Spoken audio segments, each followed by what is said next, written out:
parameters used in expressing solute concentration, there are two parameters, that is molarity and osmolarity.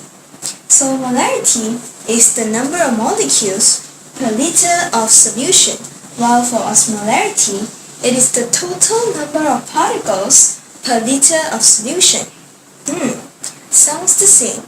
So how to differentiate between these two?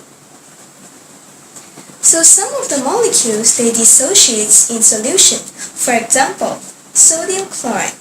Sodium chloride can dissociate in solution to produce two particles, which is sodium ion and chloride ion. So in this case, the number of molecule is 1, while the number of particles is 2. So number of molecules does not always equal to number of particles.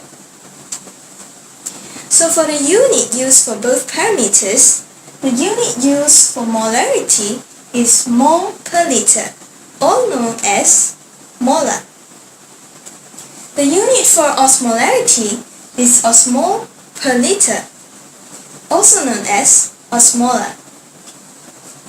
So let us compare two examples. Glucose. Glucose does not dissociate in solution, so one glucose molecule equals to 1 particle. So 1 molar of glucose solution will only have the concentration of 1 osmolar.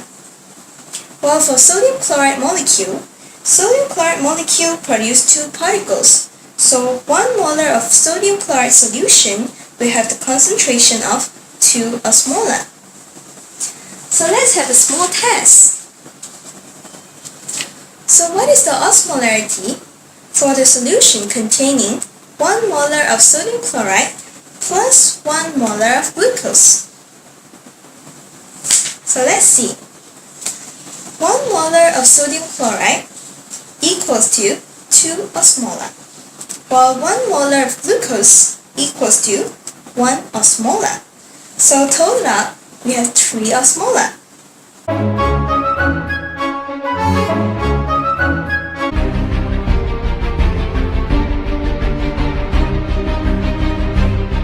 Now I'm going to present about osmosis. First of all, what is osmosis? Osmosis is actually the net movement of water molecule down its concentration gradient across a semi-permeable membrane until it reaches the osmotic equilibrium, which means that water molecule will actually move from a diluted area to a more concentrated area. Next, we're going to learn about osmotic pressure. What is meant by osmotic pressure? Osmotic pressure is actually the pressure applied to prevent the net flow of water into the solution. And we will use two units to measure osmotic pressure, which is atmosphere, ATM, and also millimeter mercury, which is mmHg. Next, the water concentration is inversely proportional to the number of particles, which is osmolarity, which means when the water concentration is higher, the number of particles is lower. When the water concentration is higher, the osmotic pressure is also lower. So in short, we can conclude that in diluted solution, the water concentration is high, but the solid concentration, osmolarity, and the osmotic pressure is low, and vice versa. Last but not least, we are going to learn about extracellular osmolarity and also the cell volume. Okay, now we are going to take this as an example. The concentration of potassium is higher in the intracellular fluid compared to the extracellular fluid. So when potassium molecule move out of the cell, it is actually pumped in again by the sodium-potassium ATPase pump. For the sodium concentration, sodium has a higher concentration in the ECF compared to ICF. So when the sodium enters the cell, it is actually pumped out by the sodium-potassium ATPase pump. And ECF osmolarity is equivalent to ICF osmolarity, which is equivalent to 300 milliosmolar. Thank you.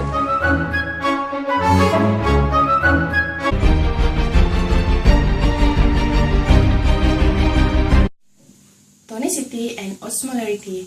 Tonicity can be divided into three, which are isotonic, hypotonic, and hypertonic. Meanwhile, osmolarity can also be divided into three, which are isoosmotic, hypoosmotic, and hyperosmotic. Isotonic. Isotonic can be defined as a solution containing 300 mol per liter of non-penetrating solutes, regardless of the membrane-penetrating solutes that may be present.